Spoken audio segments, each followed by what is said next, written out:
दोस्तों वंदे मातरम। मैं राजकुमार माधव गुप्ता फिर आपके सामने एक अपने विचार लेके प्रस्तुत हुआ हूँ। दोस्तों पहला मेरा जो वीडियो आया था उसके अंदर भी मैंने आप अपने विचार आपके सामने रखे थे। मैं सभी को धन्यवाद देना चाहता हूँ जिन लोगों ने मेरे विचार सुने, लाइक किया, सब्सक्राइब किया। इसी तरह दोस्तों मेरा हौसला बढ़ाइए, जिससे मुझे और भी स्फूर्ति मिले, मुझे और भी ताकत मिले अपने विचारों को आप तक को पहुंचाने के लिए और आपके विचारों को भी लोगों तक पहुंचाने के लिए। दोस्तों धन्यवाद फिर से एक बार आपका। दोस्तों आज भी मैं आपके सामने एक विचार लेके आया हूँ। मेरे विचार जो है दोस्तों, जब भी कोई भी व्यक्ति कोई कार्य करता है, चाहे कोई भी कार्य हो, जब भी वो करता है तो उसके अंदर उसका एक उद्देश्य होता है, उसकी भावनाएं होती है। ठीक उसी तरह से मैं आपके सामने जो विचार रख रहा हूँ, जो मैं कह रहा हूँ और मेरे विचार आप तक पहुँचा रहा हूँ, तो उसमें भी मेरी एक भावना है। भावना बस इतनी सी ही है दोस्तों कि किसी भी तरह से अपने समाज को संगठित करना, एक दूसरे तक विचार पहुँचाना। और इस कदर जो भी लोग कोशिश कर रहे हैं, मैं उनको धन्यवाद देता हूँ तहे दिल से कि इतने लोग हैं, चाहे कोई भी समाज हो, जो हमारे अगल बगल रह रहे हैं, उनके अंदर एक अपनी जगह बनाना, अपनी पहचान बनाना बहुत जरूरी है दोस्तों। बस यही एक उद्देश्य है कि जो अगल बगल के समाज है उनमें एक अपनी पहचान बनाना, कि उनको भी गर्व से कह सके कि हमारे घर में, हमारे समाज में भी इंजीनियर है, वकील है, डॉक्टर है। जब तक आप एक दूसरे से मिलते नहीं हो, आप एक दूसरे को पहचानते नहीं हो, तो आप कैसे बताओगे। समस्या ये है कि किसी के पास किसी भी तरह का वक्त नहीं है। इतने लोग बिजी हो गए हैं कि 1 किलोमीटर के अंदर भी कोई बिरादर भाई रहता है तो हमें नहीं पता। बस इसी कमी को दूर करने का मेरा एक प्रयास है दोस्तों। हार जाना और हार मान लेना, दोनों में बहुत फर्क है। हार जाना और ठीक है, चलो, कोई भी चीज आप करते हो तो कभी कोई सफलता नहीं मिलती, हार जाते हो, फिर से आप खड़े होगे, फिर से आप जी जान लगाओगे, अपनी सारी ताकत लगाओगे सफल होने के लिए। लेकिन अगर आप हार मान गए तो फिर से आप खड़े नहीं हो सकते। बस मेरे अंदर यही एक जिद्दोजहद है, मेरे अंदर यही इच्छा है कि मैं भले हार जाऊं लेकिन मैं हार नहीं मानने वाला। किसी भी तरह से फिर से खड़ा होना है, फिर से काम करना है। यही बात है दोस्तों कि आप हार मान जाओगे तो आगे नहीं बढ़ोगे किसी भी क्षेत्र में। क्रिकेट का ज्ञान तो मुझे है नहीं ज़्यादा। पाकिस्तान के साथ में जब क्रिकेट होता है तो आपको पता है, हिंदुस्तान पाकिस्तान दोनों के बीच में जब क्रिकेट होता है तो क्या भावनाएं होती हैं, क्या माहौल होता है। तो ऐसे ही मेरे ख्याल से 1988 की बात होगी है, शायद 1988 की बात है। मुझे इतना जानकारी नहीं है क्रिकेट के बारे में। नेट के आप गूगल पे जाइए, सर्च कीजिए सचिन तेंदुलकर का पहला मैच, और वो भी पाकिस्तान के साथ में, भी पाकिस्तान के क्या बोलते ग्राउंड में या पाकिस्तान में। पहले ही गेंद वसीम अकरम, शायद मैं नाम नहीं, मैंने पहले आपको बताया कि मेरा ज्ञान बहुत शून्य है इसके बारे में। पहली गेंद आके उनके नाक पे लगती है दोस्तों, और नाक से खून की धारा बहने लगती है। डॉक्टर जो होते हैं वहाँ पे वो आए, फर्स्ट एड दिया उनको और फिर उनसे कहा कि आप खेलो मत। उन्होंने बहुत ही दृढ़ निश्चय करके कहा कि नहीं मैं खेलूंगा, और उन्होंने खेला, अच्छा रन बनाया, और अब तो रिटायर भी हैं। अब देखो किस पोस्ट पे जाके रिटायर हो गए, आज उनको क्रिकेट का भगवान कहते हैं। तो दोस्तों यही बात है कि हार जाना और हार मान लेना, उनको लगा था, नाक पे खून बह रहा था, दर्द हो रहा था, फिर भी डटे रहे खेलने के लिए।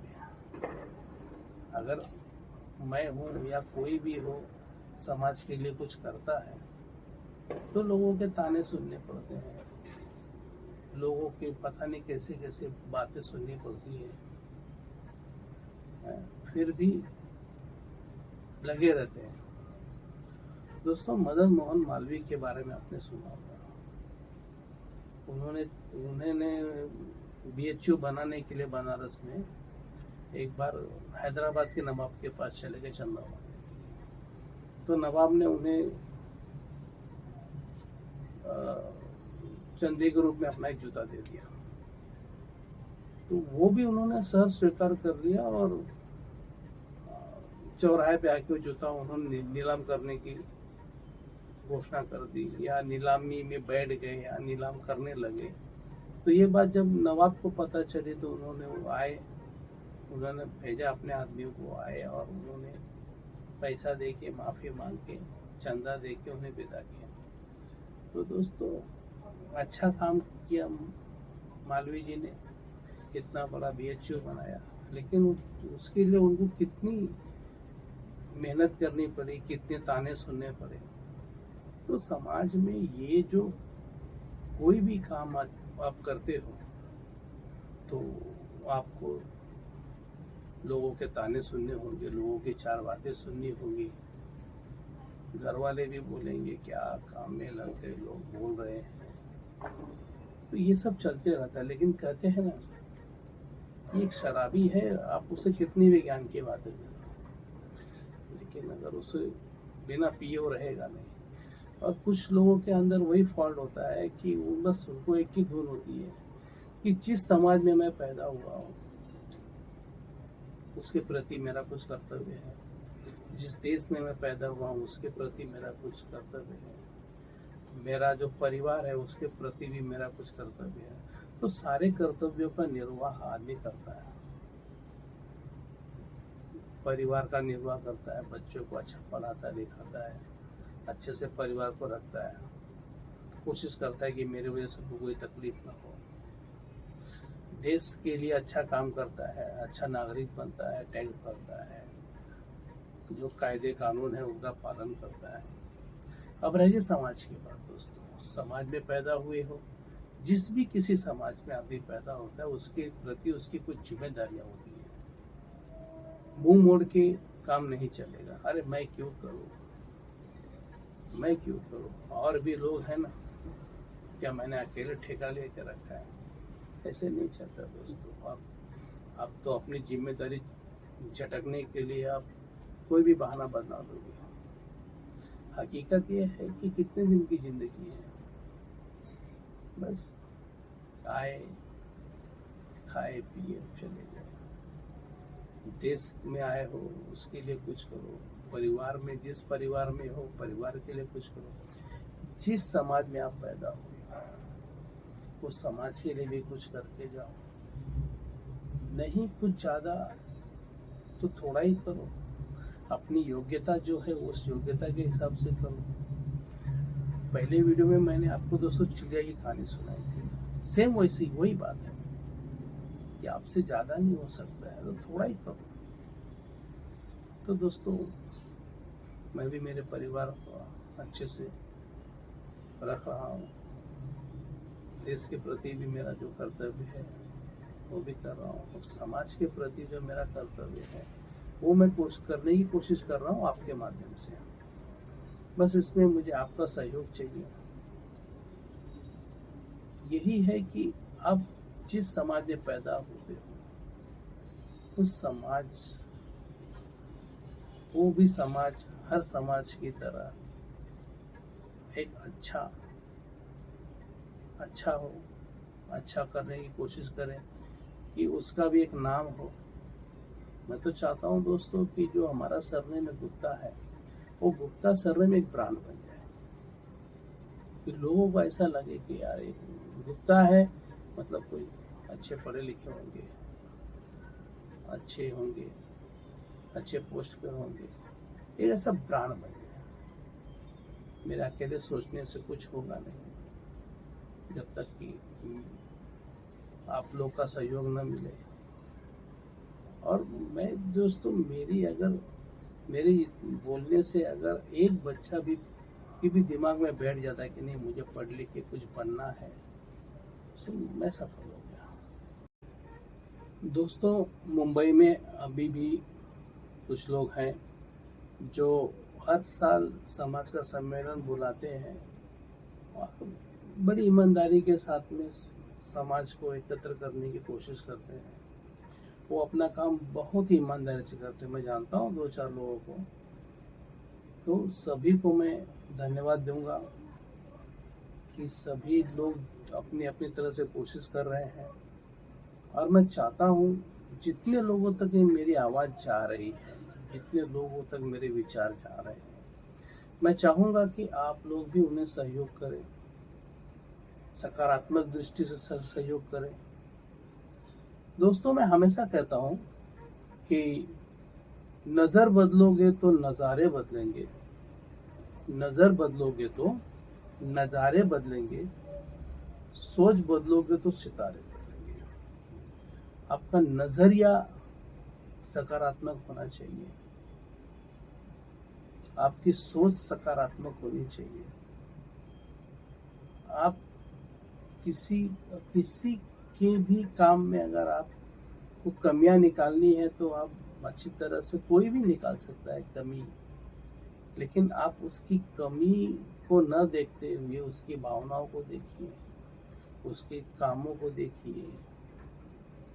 तो मैं हमेशा कहता हूँ कि जो भी भाई अपनी तरफ से कोशिश कर रहा है, सम्मेलन बुला रहा है, कोशिश कर रहा है, आप उसे सहयोग दीजिए, क्योंकि अकेला आदमी कुछ कर नहीं सकता जब तक कि लोगों का सहयोग उसे न मिले। तो इसलिए मैं कहता हूँ कि आप अपनी सोच बदलोगे, नज़र बदलोगे, तब कहीं जाके आप देखोगे नज़ारे अच्छे होंगे। तो ये जो लोग कोशिश कर रहे हैं, बहुत अच्छी कोशिश है, लेकिन होता क्या है दोस्तों, साल में एक बार सम्मेलन होता है, 365 दिन में एक बार सम्मेलन हुआ।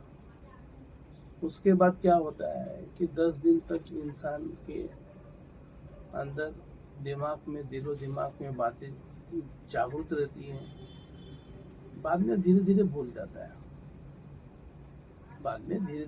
जाता है, भूलने का परिणाम ये होता है कि जो भी जिसने कोशिश की एकत्र लाने की, एकत्र करने की, वो कुछ दिन के बाद में फिर जस का तस हो जाता है। दोस्तों, एक छोटी सी कहानी है। एक लकड़हारा है, नई कुल्हाड़ी उसके पास है, और वो जंगल में जाता है, लकड़ी काटता है और शाम को जाके बाजार में बेच देता है। कुछ दिनों तक तो लकड़ी काटने की जो प्रक्रिया होती है, काम होता है, वो बहुत जल्दी खत्म हो जाता है। लेकिन जैसे जैसे वक्त बीतता जाता है, उतनी ही लकड़ी काटने के लिए उसे बहुत समय लगता है। समय पे वो मार्केट भी नहीं पहुंच पाता है, और पहुंचता भी है तो कम लकड़ी लेके पहुंचता है, परेशान हो जाता है। फिर अपनी समस्या को लेके अपने गुरुजी के पास जाता है। गुरुजी को बताता है कि गुरुजी, बहुत तकलीफ में हूँ, पूरी मेहनत कर रहा हूँ, पूरी ताकत लगा रहा हूँ, अपना काम ईमानदारी से कर रहा हूँ, लेकिन समय पे काम हो ही नहीं पाता है। गुरुजी ने बहुत ध्यान से उसकी बातें सुनी और फिर उसे पूछा कि पहले कैसे काम होता था। अरे पहले तो जल्दी काम हो जाता था, मैं जल्दी लकड़ी काट लेता था और जल्दी मार्केट भी चला जाता था, जल्दी बेच के घर भी चला जाता था जल्दी। लेकिन फिलहाल अभी तो कुछ होता नहीं है, जल्दी लेट हो जाता है, समय पे मार्केट नहीं पहुंचता हूँ। अगर समय पे मार्केट पहुंचने की कोशिश करूँ तो लकड़ियाँ कम लेके पहुंचता हूँ। तो गुरुजी ने ध्यान से बातें सुनी और कही ठीक, मैं कुल्हाड़ी लाऊं। कुल्हाड़ी को देखा, कुल्हाड़ी को देखने पे उन्होंने देखा कि उसकी धार कहीं पे मुड़ी हुई है। जब उसकी धार मुड़ी होगी तो लकड़ी काटेगी कैसे। तो गुरुजी ने उसे कहा कि देखो, ये कुल्हाड़ी जो है तुम्हारी, उसकी धार मुड़ गई है, फिर से लोहार के पास लेके जाओ, इससे वो गरम करेगा, हथौड़े से पीटेगा, धार को सही करेगा। और तुम क्या करना कि रोज सुबह जाने से पहले पत्थर पे इसे अच्छी तरह से घसना, इसे अच्छी धार देना, और फिर जंगल जाना। रोज तुम्हें पहले कुल्हाड़ी को धार करना है। पहले जाके लोहार के पास जाओ, धार करा लो गरम करके, फिर कल से रोज तुमको यही काम करना है। तो दोस्तों, इसका मतलब यही है कि जब तक कुल्हाड़ी में धार है तब तक लकड़ी अच्छी कट रही है। साल में एक बार लकड़हारे की तरह सोचो आप कि आपने एक बार लोहार के पास जाके कुल्हाड़ी को गरम करके पीट के उसकी जो धार है वो दुरुस्त कर दी, अच्छी कर दी। अब साल भर लकड़ी उसी से काटोगे, साल भर तो कैसे कटेगी। रोज उस पर कुछ तो धार लगनी चाहिए। सेम यही प्रोसीजर है दोस्तों। मेरा कहने का मकसद भी यही है कि रोज आप सम्मेलन बुला नहीं सकते, रोज आप अपना काम धंधा छोड़ के सम्मेलन में जा नहीं सकते। हफ्ते में बोलो, महीने में बोलो, 2 महीने में बोलो, नहीं जा सकते, नहीं कर सकते, तो कैसे होगा। इसी तरह से दोस्तों, मेरा ये एक छोटा सा प्रयास है। मैं मेरे विचार, औरों के विचार, यहाँ तक कि आपके भी विचार में मैं आप तक के विचार आप तक पहुँचाऊँ, इस माध्यम के वजह से, मेरे चैनल के माध्यम से। आपके पास जब भी वक्त है, सुबह शाम रात, जब भी वक्त है, तब आप इसको देख सकते हो। अपने अपने हिसाब, अपने अपने वक्त के हिसाब से आप देख सकते हो, लोगों के विचार आप सुन सकते हो। यानी कि ये जो कुल्हाड़ी है, रोज इससे धार लग रही है, रोज धार लग रही है। लकड़हारे के जैसे अगर रोज धार लग रही है तो उसका काम आसान हो जाता है। तो ये काम आसान होगा कि हमारे समाज के भी जो बच्चे पढ़ लिख के, कोई इंजीनियर है, कोई डॉक्टर है, वकील है, सीए है, जो पढ़ लिख के नहीं भी है, वो टेलरिंग का अच्छा काम कर रहे हैं, उन्हें भी एक मंच देना, उन्हें भी इस चैनल के द्वारा उनका भी साक्षात्कार, इंटरव्यू करा के उनको भी आप तक पहुंचाना हो। तो ऐसे एक भावना जागृत होगी कि नहीं, हमें कुछ करना है। ये एक विचार के साथ दोस्तों मैं आप लोगों के सामने प्रस्तुत हूँ। तो अभी मैं हार जाऊंगा, ठीक है, लेकिन मैं हार मानूंगा नहीं। मेरी कोशिश यही होगी दोस्तों कि मैं, मेरे अंदर जो भी कैपेसिटी है, मेरी जितनी भी हैसियत है, वो हिसाब से मैं मेरे विचार, लोगों के विचार आप तक पहुंचाऊं। ये जो प्रक्रिया है ना, वो ठीक उसी तरह है जो लकड़हारे की कुल्हाड़ी के है। रोज आप तक विचार ना सही, लेकिन हफ्ते में एक बार तो आपके पास नए लोगों के विचार आप तक पहुंचाऊं, नए लोगों के विचार आप सुने, आपके विचार लोग सुने। दोस्तों, हम अपने आने वाली पीढ़ी को क्या देके जाएंगे, क्या विरासत में देके जाएंगे उन्हें हम? यही बिखरावपन? नहीं, हम अपने आने वाली पीढ़ी को एकजुट करके जाएंगे। उन्हें क्या देके जाएंगे, उन्हें क्या देना है, क्या सही है, एक है ये आत्मचिंतन का विषय है। आप आत्मचिंतन कीजिए कि आप क्या दे के जाओगे। एक बिखराव दे के जाओगे या एकजुट की भावना दे के जाओगे। क्या संस्कार दे के जाओगे आप। दोस्तों, नई पीढ़ी में प्रतिभा की कोई कमी नहीं है। हर बच्चे के अंदर प्रतिभा है। हर बच्चा एक हीरा है। बस जरूरत है तो उसे पॉलिश करने की। दोस्तों, जो हीरा होता है वो क्या है? एक पत्थर है, चमकीला पत्थर है। जब वो एक अच्छे से कारीगर के हाथ में लगता है तो वो अपनी उस सूझबूझ से उसकी कटिंग करता है, उसे तराशता है, उसे पॉलिश करता है, उसकी शक्ल देता है हीरो की, तब जाके कहीं उसकी कीमत बढ़ती है। वैसे दोस्तों, हमारे समाज में भी प्रतिभावान युवक युवतियों की कमी नहीं है। बस कमी है तो उन्हें एक अच्छी सी दिशा देने की। कहते हैं ना कि अच्छी दिशा जिसे मिल जाए उनकी दशा सुधर जाती है। एक अच्छी दिशा मिलना बहुत जरूरी है। और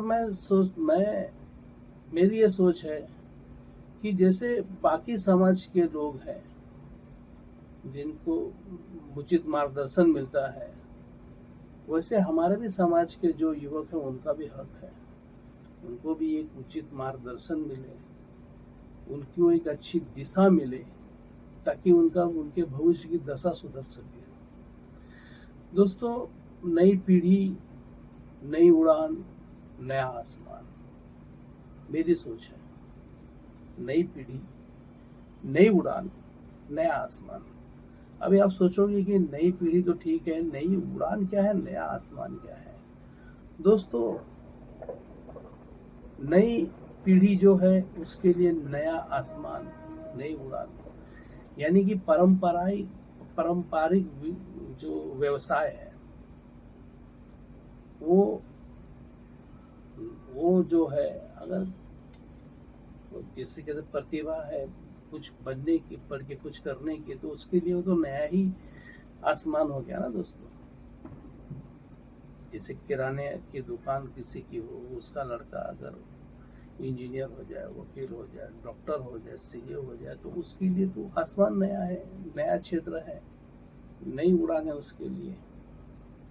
इसका मतलब है दोस्तों, अगर अच्छी एक दिशा मिलेगी तो उड़ान भी अच्छी होगी। इसीलिए मैं कहता हूँ कि दिशा सही मिलने पर भविष्य में दशा अच्छी होगी। प्रतिभावान बच्चों की हमारे समाज में कोई भी कमी नहीं है। सब टैलेंटेड है। सबके अंदर कुछ न कुछ टैलेंट है। सभी के अंदर हुनर है। बस जरूरत है तो उन्हें एक मंच की, वो एक मंच उन्हें मिले, और उस मंच मिले। अगर उन्होंने कुछ अचीव किया है तो उनका भी हौसला अफजाई करने के लिए एक मंच हो। जैसे और समाजों के पे अखबार है, कुछ मंच है, वैसे उनको भी एक मंच मिले। उन्होंने भी कुछ अच्छा किया है तो उनकी अच्छाई भी लोगों तक जाए। ये जो एक कमी है, उस कमी को पूरा करने की मेरी पूरी कोशिश है दोस्तों। मैं यही चाहूँगा कि मेरी तरफ से जो हो सके, जितना बन सके उतना मैं करूं और उनको एक अच्छा मार्गदर्शन दे सकूं। दोस्तों, मैं रिकॉर्डिंग करने के लिए बैठा हूं, रात का समय है और ये साउंड प्रूफ नहीं है। कुछ आवाज़ें आपको आएगी, बर्दाश्त कर लीजिए। मेरे विचार आपको कैसे लगे वो कमेंट्स करके बताइए, और लाइक कीजिए, शेयर कीजिए, मेरा हौसला बढ़ाइए, जिससे कि मैं और भी हौसले के साथ और भी बुलंदी के साथ मैं आप तक आ जाऊं, आप तक मेरे विचार प्रकट करूं। पहली कैसेट में दोस्तों आवाज़ कुछ कमी थी। ये नया माइक मंगाया हूँ क्या, मेरे बच्चों ने मुझे गिफ्ट दिया है। ये नया माइक मेरे बच्चों ने मुझे गिफ्ट दिया है। अभी देखते हैं इससे रिकॉर्डिंग कैसी होती है, कितनी अच्छी आवाज़ मेरी आप तक पहुंचती है। बस मुझसे बोलने में कुछ गलती हुई होगी। दोस्तों, मैं कोई प्रोफेशनल वक्ता तो हूँ नहीं, तो कुछ गलतियाँ हुई होगी तो उससे नज़रअंदाज कीजिए, क्षमा कीजिए और मेरा हौसला बढ़ाइए। इसी के साथ शुभ रात्रि, जय हिंद, जय महाराष्ट्र।